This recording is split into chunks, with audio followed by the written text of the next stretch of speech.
ang 7 psikolohikal na bitag na nagnanakaw sa iyong buhay, ipikit mo sandali ang iyong mga mata. Isipin kung saan mo ginugol ang iyong araw ngayon. Hindi pisikal, maaaring sabihin sa iyo ng sino man na sila ay nasa trabaho, sa bahay, sa kotse. Nagtatanong ako tungkol sa ibang bagay. Saan ka ba talaga naroon? Saan nakatira ang iyong isip? Anong di nakikitang silid ang iyong tinirhan habang ang iyong katawan ay nag-iiba-iba? Dahil narito ang hindi namamalayan ng karamihan. May mga lugar sa mundong ito na walang kinalaman sa heograpiya. Wala ang mga ito sa anumang mapa. Hindi mo sila mahahanap sa pamamagitan ng pagtingin sa bintana. Ang mga lugar na ito ay umiiral ng buo sa iyong isip, sa paraan ng pagsasaayos mo ng iyong mga iniisip, sa mga di nakikitang estrukturang itinatayo mo sa paligid ng iyong panloob na buhay. At sinisira ka nila, hindi mabilis, hindi halata. Ngunit dahan-dahan, tahimik, tulad ng isang bahay na napapatatag sa isang pundasyon na hindi kailanman naging tama. Nakakaramdam ka ng pagod ng walang dahilan. Nababalisa sa lahat ng bagay. Hungkag sa paraang hindi mo maipaliwanag. At sinisisi mo ang iyong sarili, sa tingin mo ay may mali sa iyo. Ngunit paano kung ang problema ay hindi ikaw? Paano kung nakatira ka lang sa maling psikolohikal na kapitbahayan? Gusto kong sabihin sa iyo ang tungkol sa 7 lugar na nagbubura sa kung sino ka talaga. Hindi sa pamamagitan ng karahasan o puwersa, kundi sa pamamagitan ng isang bagay na mas mapanganib. Pinapalimot ka nila sa iyong sarili. Tinuturuan ka nila na talikuran ang iyong sariling kalikasan. Kinumbinsi ka nila na mas mahalaga ang maskara kaysa sa mukha sa ilalim nito ang unang lugar. Ang bulwagan ng mga salamin, isipin ang isang silid kung saan ang bawat dingding ay isang salamin. Ngunit ang mga salamin na ito ay hindi nagpapakita sa iyo kung sino ka, ipinapakita lamang nila sa iyo ang iyong pinaniniwalaan. Kinukumpirma ng bawat pag-uusap mo ang iyong iniisip.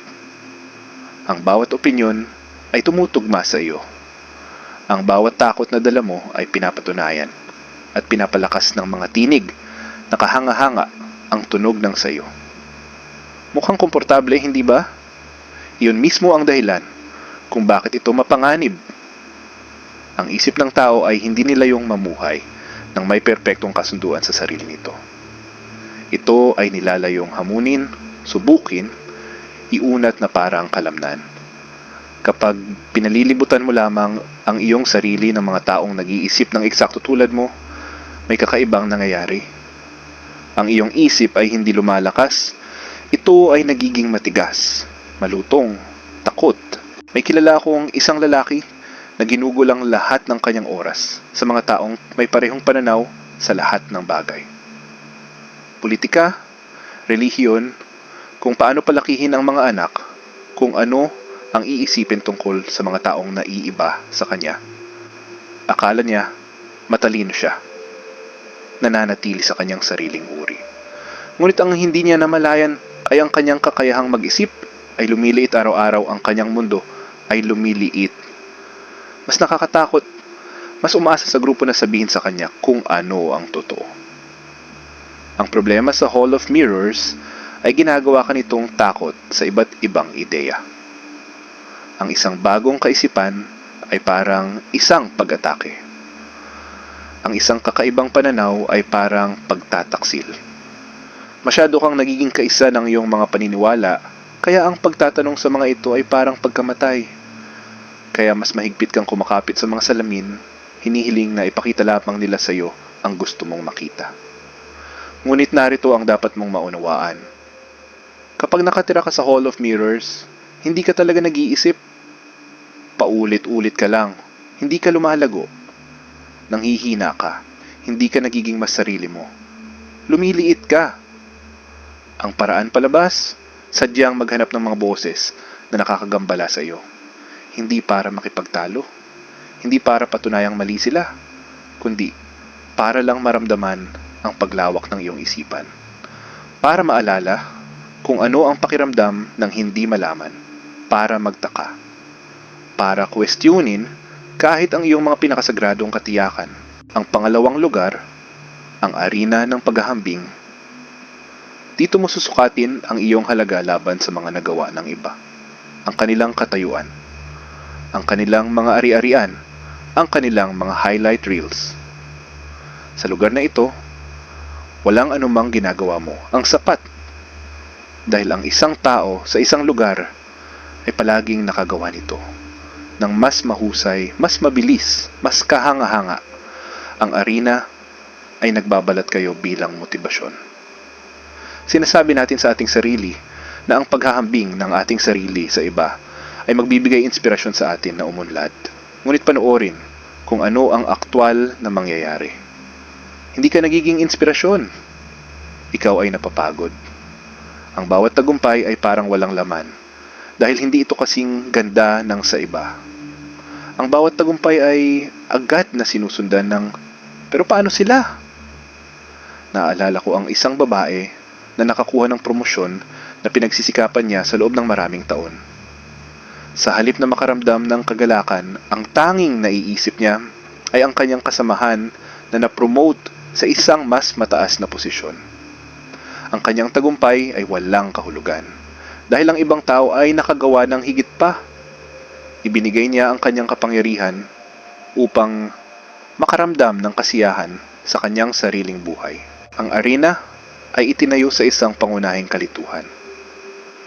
Tinatrato nito ang buhay na parang isang karera na may iisang linya ng pagtatapos, na parang mayroong isang objetibong scoreboard na nagraranggo sa buong sangkatauhan.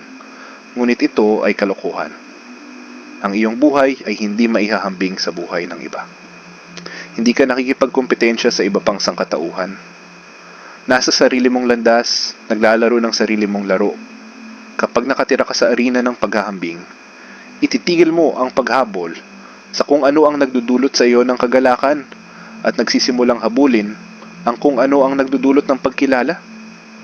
Titigil ka sa pakikinig sa iyong mga hangarin at magsisimulang magtanghal para sa isang kathang-isip na madla. Nagiging abala ka sa pag-iingat ng score, kaya nakakalimutan mo ng mabuhay. Ang pagtakas ay nangangailangan ng isang bagay na radikal. Itigil ang pagsukat ng buo. Hindi paminsan-minsan, ng lubusan. Matutong gawin ang mga bagay dahil lamang sa natutuwa ka, hindi dahil sa mapabilib ka ng sinuman. Ibalik ang kakayahan ng bata na maglaro ng hindi nag-iingat ng score. Lumikha ng hindi nangangailangan ng palakpakan. Umiral ng hindi palaging kinakalkula ang iyong rango. Ang ikatlong pwesto, ang teatro ng mga maskara. Dito pinaparusahan ang pagiging tunay at ginagantimpalaan ang pagganap. Dito mo natututunan na ipakita lamang ang mga bahagi ng iyong sarili na katanggap-tanggap, kahanga-hanga, at kapaki-pakinabang. Ang lahat ng iba pa ay nakatago sa likod ng isang maingat na binuong harapan. Lahat tayo ay nagsusuot ng maskara sa ilang antas. Ito ay natural o kinakailangan pa nga? Hindi mo ibinubunyag ang iyong kaluluwa sa tindero ng grocery, ngunit iba ang teatro ng mga maskara. Dito, ang maskara ay nagiging napakakapal, napakapermanente, na nakakalimutan mong may mukha sa ilalim nito. May kilala akong isang lalaking nagtrabaho sa isang lugar na ang pagpapakita ng anumang kahinaan ay nangangahulugan ng pagkamatay sa karera. Natuto siyang tumawa sa mga biro na hindi nakakatawa. Sumang-ayon sa mga ideyang tinutulan niya. Itago ang bawat bahagi ng kanyang sarili na hindi akma sa inaprubahang imahe pagkatapos ng mga taon ng pagtatanghal na ito. Isang nakakatakot na bagay ang nangyari. Hindi na niya alam kung sino talaga siya. Ang maskara ang naging tanging pagkakakilanlan na makikilala niya. Ito ang ginagawa ng teatro. Hindi nito basta itinatago ang iyong tunay na sarili, binubura nito ito. Dahan-dahan, hindi mahahalata. Hanggang sa isang araw ay inabot mo ang iyong sarili at wala kang makitang anuman doon. Ikaw ay naging isang hungkag na pagtatanghal, isang kasuotan sa paglalakad na walang tao sa loob. Ang pinakamasamang bahagi ay kung gaano ito nakakapagod. Ang bawat interaksyon ay nangangailangan ng maingat na pagkalkula. Ano ang masasabi ko? Ano ang dapat kong itago? Paano ako dapat magmukhang? Uuwi kang pagod na pagod, hindi dahil sa tunay na pakikipagtipan, kundi dahil sa patuloy na pagsisikap na maging isang taong hindi naman talaga ikaw. At narito ang malupit na biro. Ang mismong bagay na sinusubukan mong makamit sa pamamagitan ng pagganap, koneksyon, pagiging kabilang, pagtanggap, ay matatagpuan lamang sa pamamagitan ng pagiging tunay. Ang pagganap ay lumilikha ng eksaktong pag-iisa na sinusubukan nitong iwasan. Napapaligiran ka ng mga taong hindi ka talaga kilala. Mga relasyong tila walang laman, pagtanggap ng pagsang-ayon na walang kahulugan, dahil hindi talaga ito para sa iyo. Ang daan palabas ay nangangailangan ng lakas ng loob. Dapat mong simulang hubarin ng maskara, maingat sa una. Sinusubukan kung sino ang mananatili at kung sino ang aalis. Oo, may mga taong aalis. Yaong mga mas gusto ang iyong pagganap kaysa sa iyong realidad. Ngunit hindi ito pagkawala. Ito ay kalayaan. Dahil ang mga taong mananatili at ang mga bagong darating ay makakaugnay sa iyo, hindi sa iyong kasuotan. Ang pang-apat na lugar, ang silid ng katahimikan. Hindi ang magandang uri ng katahimikan. Hindi ang mapagnilay-nilay na katahimikan kung saan lumalaki ang karunungan. Ito ay nakalalasong katahimikan kung saan inililibing ang sakit, itinatanggi ang mga pangangailangan, at ang katotohanan ay masyadong mapanganib na sabihin. Marami sa atin ang lumaki sa mga pamilyang ganito ang kilos. Lahat ay mukhang maayos sa panlabas. Walang sigawan, walang halatang dysfunction. Ngunit, sa ilalim ng kaaya-ayang anyo, lahat ay unti-unting nasasakal. Hindi na ipahayag ang mga damdamin. Hindi natugunan ang mga problema. Simple lang ang hindi binibigkas na tuntunin. Huwag guluhin ang bangka. Sa silid ng katahimikan, matututunan mo na ang pagkakaroon ng mga emosyonal na pangangailangan ay makasarili. Na ang pagpapahayag ng sakit ay kahinaan. Na ang paraan upang mapanatili ang kapayapaan ay ang hindi kailanman maging tapat tungkol sa kung ano ang nasasaktan. Magiging bihasa ka sa tahimik na pagdurusa, sa pagpapanggap na maayos ang lahat. Ang pagkumbinsi sa iyong sarili na manhid ay pareho ng kapayapaan. Ngunit narito ang aktwal na nangyayari. Ang iyong mga emosyonal na pangangailangan ay hindi nawawala kapag binaliwala mo ang mga ito. Naiipon ang mga ito sa iyong katawan, sa iyong nervous system, na lumilikha ng pagkabalisa na hindi mo maipaliwanag at depression, na tila nagmumula sa kung saan. Nakakaramdam ka ng kalungkutan, kahit na napapaligiran ka ng pamilya, dahil walang talagang nakakakita sa iyo. Lahat kayo ay nagsasayaw ng masalimuot na sayaw na ito, nang hindi pagpansin sa sakit ng isa't isa. May kilala akong pamilya na ipinagmamalaki ang hindi kailanman pag-aaway. Akala nila nangangahulugan ito na malapit sila.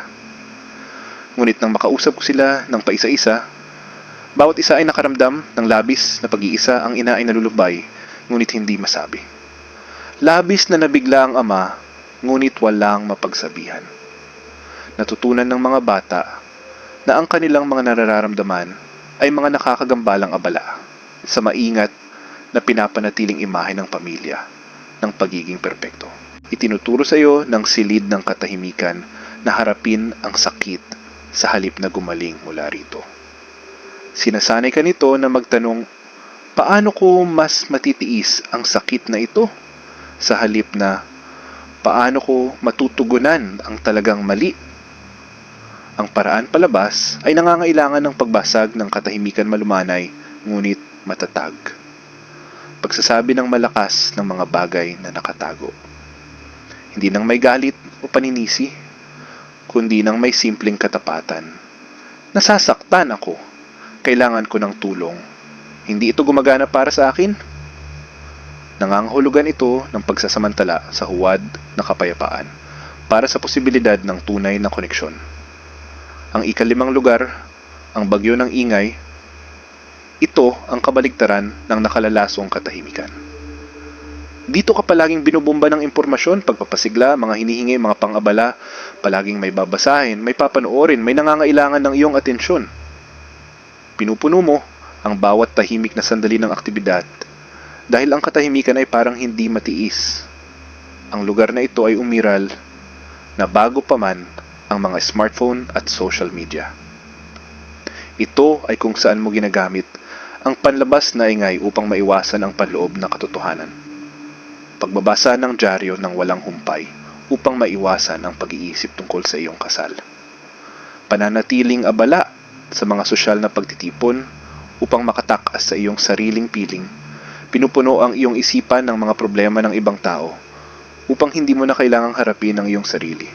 Ang bagyo ng ingay ay mapang-akit dahil sa pakiramdam nito ay produktibo, nanatiling may alam ka, nananatiling abala, nananatiling nakatuon. Ngunit panoorin kung ano ang nangyayari sa iyong isipan sa lugar na ito. Kumukonsumo ka ng napakaraming impormasyon, ngunit halos wala kang natatandaan. Mayroon kang mga opinyon tungkol sa lahat ng bagay, ngunit malalim na pag-unawa sa wala. Pagod ka na sa patuloy na aktibidad sa pag-iisip, ngunit hindi mo maituro ang anumang bagay na talagang nagawa mo. May kilala akong isang lalaking nagbabasa ng 3 pahayagan tuwing umaga at gumugugol ng mga gabi sa walang katapusang mga talakayan tungkol sa mga kasalukuyang kaganapan. Ipinagmamalaki niya ang pagiging may sapat na kaalaman. Ngunit nang tanungin ko kung ano talaga ang kanyang naunawaan, kung anong karunungan ang kanyang nakuha mula sa lahat ng pagkonsumo na ito, wala siyang masabi.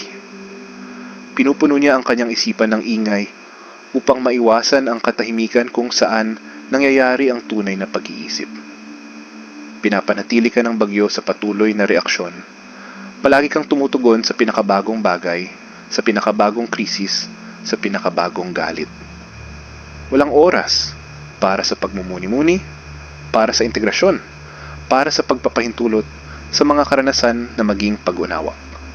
Kung wala ang pag-aayos na iyon, walang matututunan mo ang aktwal na magiging bahagi mo. Ito ay dumadaan lamang na nagiiwan sa iyong pakiramdam na busog, ngunit kahit papaano ay wala pa ring laman. Nakakatakot ang paraan palabas dahil kailangan nitong patayin ang ingay at tumupo sa anumang lumitaw. Sa una, bumabaha ang pagkabalisa.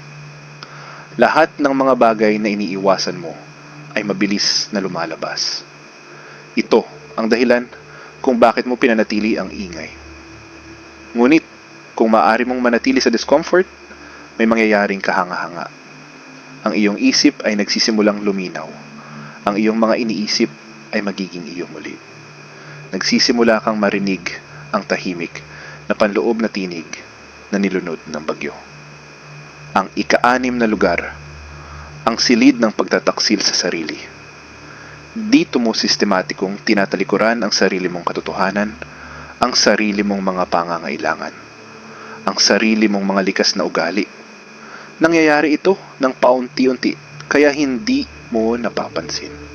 Sinasabi mong oo kapag ang lahat ng nasa loob mo ay sumisigaw ng hindi. Nanatili ka sa mga sitwasyong nakakapagod sa iyo dahil ang pag-alis ay parang napakahirap. Pinipili mo ang inaasahan kaysa sa tunay. Kung ano ang ligtas kaysa sa totoo. Sa silid ng pagtataksil sa sarili, nagiging bihasa ka sa pagbaliwala sa iyong sarili. May nagtatanong kung ano ang gusto mo at tunay mong hindi alam dahil matagal mo nang iniisip kung ano lamang ang gusto ng iba, kung ano ang tila praktikal, kung ano ang maiiwasan ang alitan. Ang iyong mga likas na ugali na dating malinaw at malakas ay nagiging mahinang bulong na natutunan mong baliwalain. May kilala akong isang babae na gumugol ng 20 taon sa isang karera na hindi niya pinapahalagahan, kasal sa isang lalaking hindi niya mahal. Nakatira sa isang lungsod na nagpapalungkot sa kanya. Nang tanungin ko kung bakit, sinabi niyang iyon ang may katuturan. Pumayag ang kanyang pamilya, matatag ang trabaho, matatag ang pagsasama. Itinayo niya ang buong buhay niya sa kung ano ang tila makatwiran sa lahat habang binabaliwala ang tama sa kanya. Ito ang ginagawa ng chamber, kinumbinsikan nito na ang kapanahunan ay nangangahulugan ng pagbaliwala sa iyong mga hangarin. Ang responsibilidad na iyon ay nangangahulugan ng pagtataksil sa iyong katotohanan. Ang pagiging isang mabuting tao ay nangangahulugan ng pagtalikod sa iyong sarili. Kaya gumagawa ka ng 1,000 maliliit na kompromiso, bawat isa ay halos hindi mapapansin hanggang sa magising ka isang araw at mapagtanto na nabubuhay ka ng buo sa buhay ng ibang tao. Ang pinakamalupit na bahagi ay madalas na ginagantimpalaan ng lipunan ang pagtataksil sa sarili. Tinatawag kang mature kapag binabaliwala mo ang iyong mga pangangailangan. Responsable kapag isinakripisyo mo ang iyong kaligayahan. Walang pag-iimbot kapag inuuna mo ang lahat, ngunit hindi ito birtud. Ito ay mabagal na espiritual na kamatayan. Hindi mo maaring mahalin ang iba ng tunay habang tinatraidor ang iyong sarili. Hindi ka maaring magbigay mula sa isang walang laman na balon. Ang daan palabas ay nangangailangan ng isang bagay na maaring makasarili sa una. Dapat mong simulan muli ang pagsuri sa iyong sarili. Ano talaga ang gusto ko? Ano ang pakiramdam nito sa aking katawan? Ano ang aking katotohanan? Ano man ang inaasahan ng iba?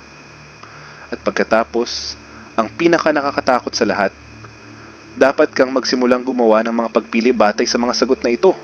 May mga taong mabibigo. Hindi ito maiiwasan. Ngunit ang buhay mo ay sa iyo, hindi sa kanilang mga inaasahan. Ang 7 lugar, ang silong ng mga anino. Ito ang panloob na espasyo, kung saan ikinulong mo ang lahat ng bahagi ng iyong sarili na labis mong kinatatakutan o ikinahihiya na harapin, bawat masakit na alaala, bawat nakakahiyang kaisipan, bawat katangiang napagpasyahan mong hindi katanggap-tanggap. Sa silong sila pumupunta, maaaring isipin mong ito ay parang isang magandang estratehiya. Itulak pababa ang masasamang bagay at tumuon sa pagiging mabuti. Ngunit narito ang talagang nangyayari. Ang iyong ibinaon ay hindi mananatiling nakabaon. Lumalakas ito sa kadiliman na nakakaimpluwensya sa iyong pag-uugali sa mga paraang hindi mo maintindihan. Nasusumpungan mo ang iyong sarili na labis na tumutugon sa maliliit na bagay, sinasabotahe ang iyong sariling tagumpay. Inuulit ang mga huwarang isinumpa mong hindi mo na uulitin at hindi mo mawari kung bakit, dahil ang tunay na dahilan ay nakakulong sa silong. May kilala akong isang lalaking humahamak sa galit ng kanyang ama at sumumpa na hindi siya magiging ganoon. Ipinagmamalaki niya ang pagiging kalmado at kontrolado. Ngunit pagkatapos ay nagkaroon siya ng mga anak at sa kanyang pagkasindak, natagpuan niya ang kanyang sarili na nagagalit sa kanila dahil sa maliliit na bagay. Ikinulong niya ang kanyang sariling galit sa silong. Iniisip na naalis na niya ito. Ngunit ito ay naghihintay lamang sa dilim. Nag-iipon ng lakas hanggang sa sumabog ito sa eksaktong paraan na kinatatakutan niya ganito ang ginagawa ng Basement of Shadows. Ang bawat katangiang tinatanggihan mo sa iyong sarili ay hindi nawawala. Ito ay lumulubog sa lupa at nagsisimulang patakbuhin ang iyong buhay mula sa walang malay. Mahigpit mong hinuhusgahan ang iba para sa mga katangiang lihim mong kinatatakutan sa iyong sarili. Naaakit ka ng mga sitwasyon na pumipilit sa iyo na harapin ang iyong iniiwasan. Literal kang sinasapian ng mga bahagi ng iyong sarili na ayaw mong kilalanin. Ngunit narito ang kapansin-pansin. Ang basement ng anino ay hindi lamang naglalaman ng iyong kinatatakutan. Taglay din nito ang napakalaking kapangyarihan, pagkamalikain at sigla. Ang galit na iyong ibinaon ay maaaring maging masigasig na pagtataguyod kapag naharap mo na ito. Ang kalungkutang iyon ay maaaring maging malalim na empatya. Ang kahihiyan na iyon ay maaaring maging matinding habag para sa iba na nahihirapan. Ang daan palabas ay nangangailangan ng pagbaba. Hindi pag-iwas, hindi pagtanggi, kundi lakas ng loob na bumaba sa dilim na may liwanag at makita kung ano talaga ang naroon. Hindi para husgahan ito, hindi para labanan ito, ngunit kilalanin lamang ito. Oo, bahagi rin ito ng akin. At sa pagkilalang iyon, nawawalan ng kapangyarihan ang anino na kontrolin ka nang hindi mo namamalayan. Muli kang nagiging buo. Pinagsama, hindi na nakikipagdigma sa iyong sarili. Ang daan palabas, kaya narito tayo. 7 lugar na sumisira sa iyong tunay na sarili, ang bulwagan ng mga salamin na nagpapatigas at nagpapatakot sa iyo. Ang arena ng paghahambing na nagpapawalang saysay sa iyong mga nagawa. Ang teatro ng mga maskara na nagbubura sa iyong tunay na mukha. Ang silid ng katahimikan na nagbabaon sa iyong katotohanan. Ang bagyo ng ingay na lumulunod sa iyong panloob na boses. Ang silid ng pagkakanulo sa sarili, kung saan unti-unti mong iniiwan ang iyong sarili. At ang silong ng mga anino, kung saan ka nagtatago mula sa iyong kabuuan. Ngunit ang pagkilala sa mga lugar na ito ay simula pa lamang. Ang tanong na ngayon ay, paano ka aalis? Ang sagot ay simple at nakakatakot. Dapat kang maging mulat. Dapat mong tingnan ng tapat kung nasaan ka. Hindi kung saan ka nagpapanggap. Hindi kung saan mo nais na naroon ka. Ngunit kung saan mo talaga ginugugol ang iyong psikolohikal na oras. Alin sa mga lugar na ito ang tinitirhan mo araw-araw? At pagkatapos ay dapat kang magsimulang umalis. Hindi lahat ng sabay-sabay, hindi dramatiko, ngunit sinasadya. Simulan ang paglilimita sa iyong oras sa mga nakalalasong kapaligiran. Magtakda ng mga hangganan sa mga taong humihingi ng iyong maskara. Lumikha ng espasyo para sa katahimikan kung saan ang iyong panloob na boses ay makapagsasalita. Gumawa ng maliliit na pagpili batay sa iyong sariling katotohanan sa halip ng mga panlabas na inaasahan. Simulan ang mabagal na gawain ng pagsasama ng iyong itinago sa silong. Hindi ka nito gagawing popular. Ang mga taong komportable sa mga lugar na ito ay makakaramdam ng pagbabanta sa iyong pag-alis. Tatawagin ka nilang makasarili dahil sa pagtatakda ng mga hangganan. Kakaiba dahil sa pagiging tunay, kung antisosyal dahil sa pangangailangan ng katahimikan, responsable sa pagsunod sa iyong katotohanan. Hayaan mo sila. Ang iyong kalayaan ay sulit sa kanilang paghihirap. At narito ang matutuklasan mo sa kabilang panig. Kapag iniwan mo ang mga mapanganib na lugar na ito, hindi ka lang basta makakaramdam ng mas maayos. Nagiging iba ka? Lumalalim ang iyong mga relasyon dahil ang mga ito ay batay sa katotohanan sa halip na sa pagganap. Ang iyong trabaho ay nagiging makabuluhan dahil ito ay nagmumula sa iyong tunay na sarili. Lumilinaw ang iyong isip dahil hindi na ito puno ng ingay at paghahambing. Pakiramdam mo ay buhay ka muli dahil tumigil ka na sa pag-abandona sa iyong sarili. Ngunit marahil ang pinakamahalaga, binibigyan mo rin ng pahintulot ang iba na umalis. Kapag tumigil ka sa pakikilahok sa mga nakalalasong gawin na ito, lumilikha ka ng daan para makatakas ang iba. Maaaring magsimulang magsalita ng katotohanan ang iyong pamilya. Maaaring tanggalin ng iyong mga kaibigan ang kanilang mga maskara.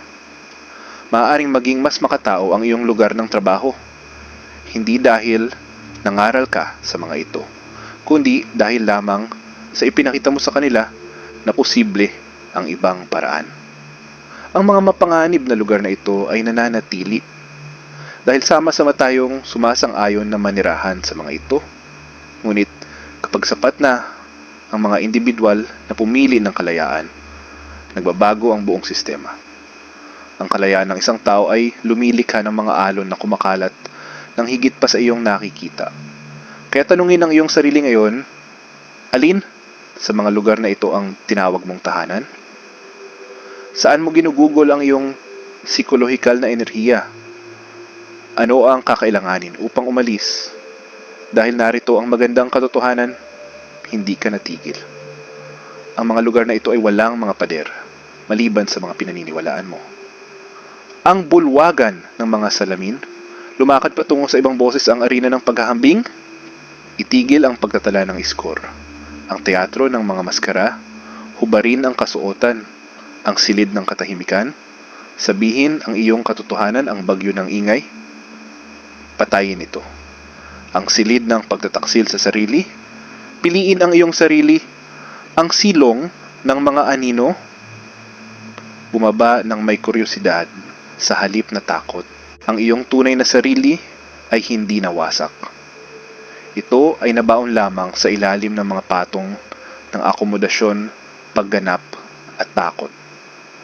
Ngunit naroon pa rin ito, matiyagang naghihintay na maalala mo kung sino ka talaga sa ilalim ng lahat ng mga kasuotan at kompromiso. Ang kahulugan ng iyong buhay ay hindi ang matagumpay na pag-navigate sa mga mapanganib na lugar na ito. Ang kahulugan ay kilalanin ang mga ito, iwanan ang mga ito, at tuklasin kung ano ang natitira kapag hindi ka na nagtatanggol, gumaganap, o nagtatago. Ang natitira ay ikaw, ang tunay na ikaw.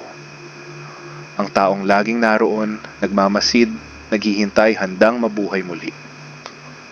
At kapag natagpuan mo ang sarili na iyon, magtataka ka kung paano mo napagkamalan ang mga bilangguang ito bilang mga tahanan. Makikita mo ng malinaw na ang kalayaan ay laging magagamit. Palaging isang tapat na pagpipilian lamang ang layo. Ang pinto ay hindi kailanman nakakandado. Natatakot ka lang na buksan ito. Ngunit ngayon alam mo na. Ang 7 mapanganib na lugar ay umiiral, oo. Ngunit gayon din ang daan palabas. At ang daan palabas ay nagsisimula sa pagtingin kung nasaan ka, pag-amin nito ng tapat, at paggawa ng isang maliit na hakbang patungo sa katotohanan hindi bukas. Hindi kapag perpekto ang mga kondisyon. Ngunit ngayon, palaging ngayon, ito ang iyong paanyaya. Hindi sa pagiging perpekto, hindi sa isang malayong tagumpay, kundi sa simpleng pag-uwi sa iyong sarili. Ang mabuhay mula sa iyong sentro sa halip na mula sa takot, ang pagtugtog ng sarili mong musika sa halip na sumayaw sa himig ng ibang tao. Ang mga mapanganib na lugar ay laging naroon, nag-aalok ng kanilang mga huwad na ginhawa at pamilyar na mga bilangguan. Ngunit hindi mo kailangang tanggapin ang paanyaya. Maaari kang pumili ng iba, maaari kang lumabas sa bulwagan ng mga salamin at tumungo sa tunay na pag-uusap, maaari kang umalis sa arena at ituloy ang tunay na nagdudulot sa iyo ng kagalakan. Maaari mong tanggalin ang maskara at ipagsapalaran na makita. Maaari mong basagin ang katahimikan at sabihin ang iyong katotohanan. Maaari mong patayin ang ingay at makinig sa iyong sarili. Maaari mong ihinto ang pagtataksil sa iyong sarili at simulang parangalan ang iyong sariling kaalaman. Maaari kang bumaba sa silong at isama ang iyong mga anino. Hindi ito madaling gawain, ngunit ito lamang ang mahalaga. Dahil ano ang saysay ng isang buhay na ginugol sa mga lugar na ito? Ano ang saysay ng mabuhay kung nawala mo ang iyong sarili sa proseso? Ang iyong tunay na sarili ay tumatawag. Hindi mula sa malayong hinaharap, kundi mula rito mismo, ngayon mismo, sa ilalim ng lahat ng patong ng proteksyon at pagganap. Matagal na itong naghihintay para sa iyo na maalala. Naghihintay para sa iyong pag-uwi. Ang tanong ay, sasagot ka ba?